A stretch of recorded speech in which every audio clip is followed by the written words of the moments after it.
Hello everyone, and welcome back to another video.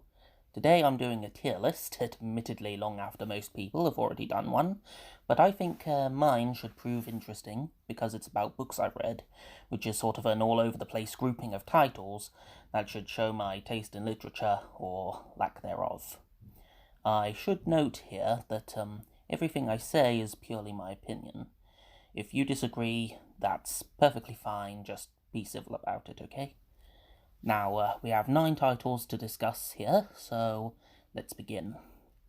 As you might see, I've got 6 tiers to put the books in, mostly the standard S to D format, but also including a tier for books I haven't finished yet, because while I still have an opinion on them, I feel the need to be upfront about how far I've gotten with them, because that might potentially bias any assertions I make about them, because I might think a book is fine until you get to the end and then something happens that makes it terrible, you know. So, enough rambling, let me move on to the first book. So, the first book I'll be ranking is 1984 by George Orwell, a classic of the dystopian genre. Now, I mentioned in a previous video I made about the film 1984, is that it was one of, if not my favourite film, and that's could be attributed to me reading the book first before getting a DVD copy of the film for Christmas one year. But in all honesty, having the film to visualise the events of the book proves very helpful to me because, like a lot of people, I find visual aids to be very helpful, which might explain why I typically have a preference for films over books. But getting back on track, 1984, I'm going to put that in the A tier. There's nothing particularly wrong with it, I just prefer the film. Our next book is the other titan of the dystopian genre, Brave New World by Aldous Huxley. I still need to finish this book, but I've found it quite enjoyable after finishing the first chapter. Now, apparently, Huxley wrote to George Orwell to tell him that 1984 was worse than Brave New World. I still need to finish the Brave New World, of course, but I'm not sure what to make of that. In any case, for now, Brave New World goes in the not finished yet tier. Alright, next on our list we have The Turner Diaries. Now, I made a dedicated video about this infamous book a while back, where I made my thoughts on it quite clear, but as you may have noticed by now, I stopped the lettered tiers at D, and that's because every book here has at least one redeeming quality in my eyes.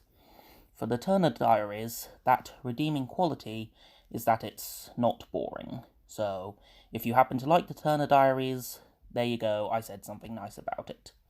Everything else about this book is beyond the pale to me, but it's not boring, so The Turner Diaries goes in the D tier. Alright, moving swiftly along, we have the Railway series, specifically the 26 original books written by the Reverend Wilbur Tawdry, which I will be ranking together to keep them from eating up 90% of this video's duration.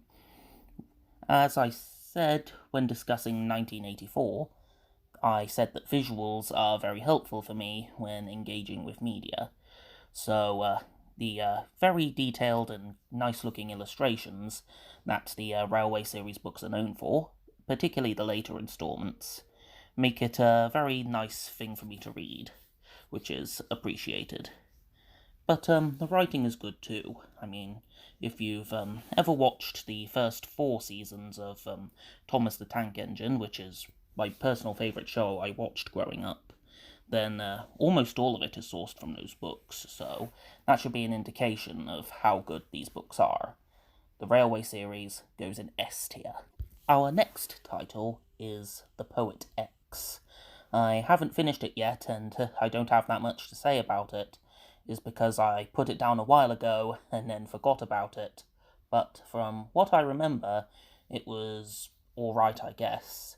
I would need to restart it to understand it better, but for now it's going in the I haven't finished it yet tier.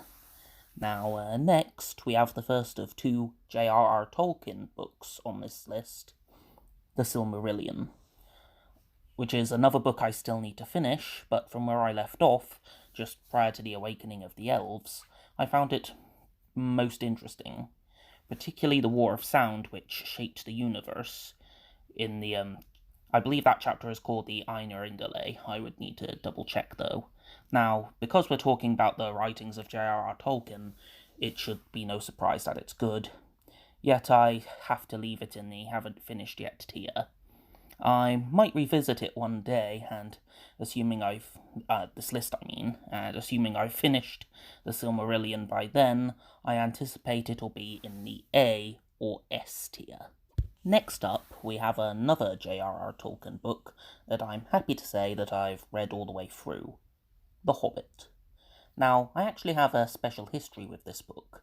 I bought it at the middle school book fair, the same year that the first Hobbit movie, An Unexpected Journey, was set to come out in theatres. Now, my mother promised me that if I had finished the book before the film came out, we'd go see it at the cinema, both of which ended up happening and are very special memories to me. My rating in this regard may be biased because of those fond memories, but, this is all my opinion, and it's my tier list, I can do what I want, and The Hobbit is going in S tier. Simple as. End of. Alright, entering the home stretch of this tier list, we have Sundiata, an epic of Old Marley. I actually had to read this book for a college paper recently, and I ended up actually liking it. This book, I call it a book, but it was originally passed down through oral tradition, is essentially the origin story for the Empire of Mali, the one that would eventually be led by Mansa Musa, who you might have heard of for being the richest man who ever lived. While the story itself is pretty good, the main thing that drags Sundiata down for me is that it can be difficult to understand at certain points, so for that I'm putting it in the B tier. Now, the last book on this tier list is The Victorians by Jacob Rees-Mogg. Admittedly, another book I still need to finish, but another one I've found interesting thus far.